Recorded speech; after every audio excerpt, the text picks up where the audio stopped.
যালিকাল কিতাবু লা রাইবা ফীহি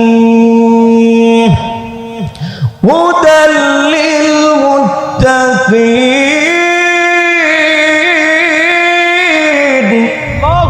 আল্লাহ বলেন এই কোরআনুল কারীম এমন একটা কিতাব যার ভিতরে বিন্দু পরিমাণ সন্দেহ নাই। বলুন না সুবহানাল্লাহ।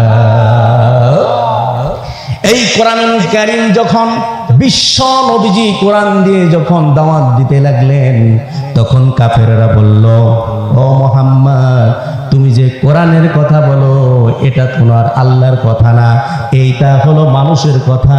মুহাম্মদ তোমাকে মানুষ শিখায়, আর সেই কথাগুলো তুমি অন্য মানুষকে বলো। বলুন নাউজুবিল্লাহ। আল্লাহ তাআলা বলেন ইন্নামা ইউআল্লিমুহু বাশার। কাফেররা বলে প্রকৃত পক্ষে মুহাম্মদকে মানুষ কোরআন শেখায়। বলুন নাউজুবিল্লাহ। ও দুনিয়ার মুসলমান ভাইরা, ও জালালপুরবাসীরা, আমার প্রিয় জালালপুরবাসী, গভীর মনোযোগ দিয়ে শুনতে হবে।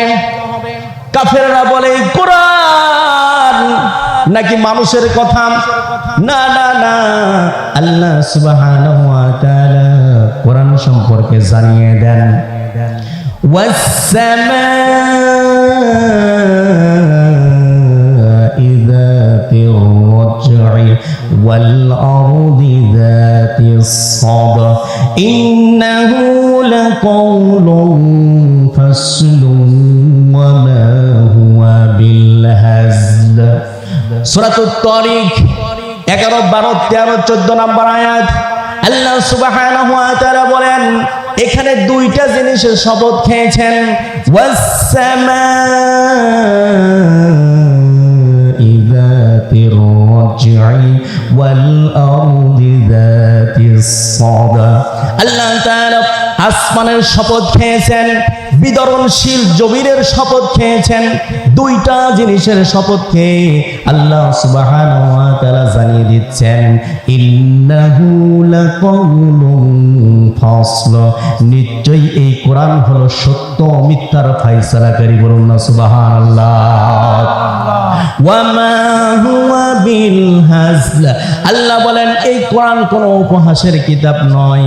এই কোরআন কেমন কিতাব আল্লাহ আরো ঘোষণা দিচ্ছেন, বাল হুয়া কুরআনুম মাজিদুন ফি লাওহিম মাহফুজ।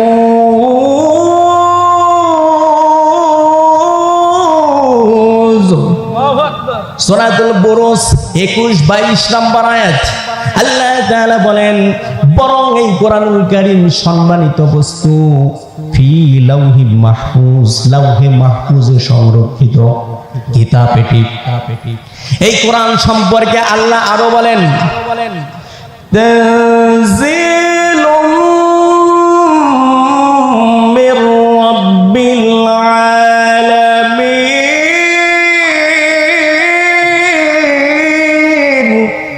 সূরাতুল ওয়াকিয়া 80 নম্বর আয়াত। এটা আল্লাহ তাআলা এই আয়াতের ভিতরে জানিয়ে দেন এই কোরআনুল কারীম বিশ্ব জগতের প্রতিপালক আল্লাহ রাব্বুল আলামিনের পক্ষ থেকে নাজিল হয়েছে। বলুন সুবহানাল্লাহ।